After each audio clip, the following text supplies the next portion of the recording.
In the Trump administration, NASA outlined their plan of building a permanent moon base, which will aid their continual efforts of a deep space project. Hey there, all you good little boys and girls. I hope you've been behaving really well, because we've got another amazing video on our channel to share with you.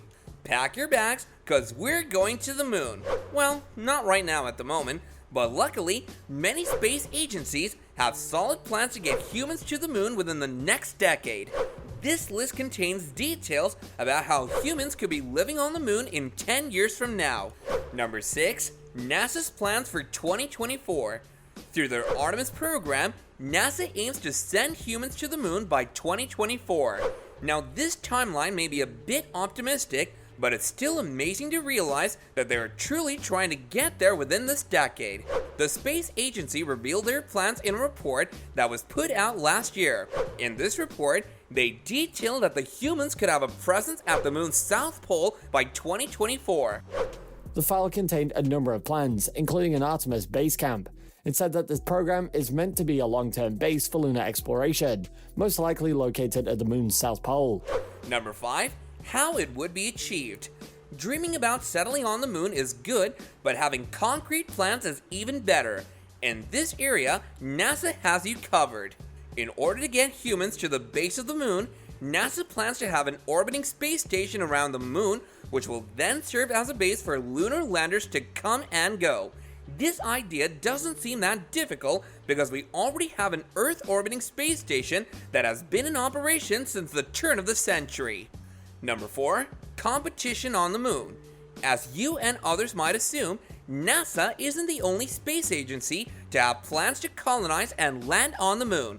A joint agreement between Russia and China has been made, and they too plan to land humans and cargo on the lunar surface soon. China has already managed to land a rover on the moon, so the idea of them getting there first is not too far-fetched. Number 3. Human activities on the moon. Let's just assume that by some miracle, we land on the moon in one piece. What then? Well, you see, back in the old days, there wasn't much known about the moon at first, but through continuous effort and rigorous research, many useful materials have been discovered there. So when NASA lands humans in the next few years, they'll be tasked with studying those materials. Digging for rocks on the moon could be a whole new business, and these rocks could be used to fill future moon bases. In the past, we assumed that the moon was a big, dead chunk of rock, but we now know that there is more to it. There is a lot of very useful stuff up there, so mining on the moon could become a whole new industry for the future. Number 2. Adequate landing location. Before setting off on a journey, you need to select a location.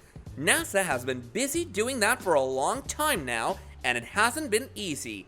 For starters, wherever they land must have adequate sunlight to keep the habitats warm and also keep the inhabitants sane. Another key requirement that NASA has is that the base must be near the South Pole, where there is water ice buried within the surface. Unfortunately, this solid ice is covered in darkness. This means that a base would very likely be built on the rims of certain craters around the South Pole. Number 1. Longer-term goals for moon settlement. Looking forward to the next decade and the ones after that, you might be left thinking what the true aim of settling the moon is. After many years of inhabiting the moon, resource extraction is the most likely aim. The moon has precious elements on or within it, such as helium, silicon, and iron, all of which have uses on Earth. Hopefully, we don't go overboard on the extraction like we have on Earth. These were some of the ways humans could be living on the moon. No matter how you look at it, establishing a permanent base on another heavenly body is a goal that everyone should aspire towards, and I for one cannot wait for that. So do let me know what you guys think about the possibility of humans living on the moon in the next 10 years using the comments down below. That said, if you enjoyed this video and you wish to catch up on more content like this going forward, then don't forget to like, share, and subscribe. And with that, I'll catch you guys later in another video. Bye now.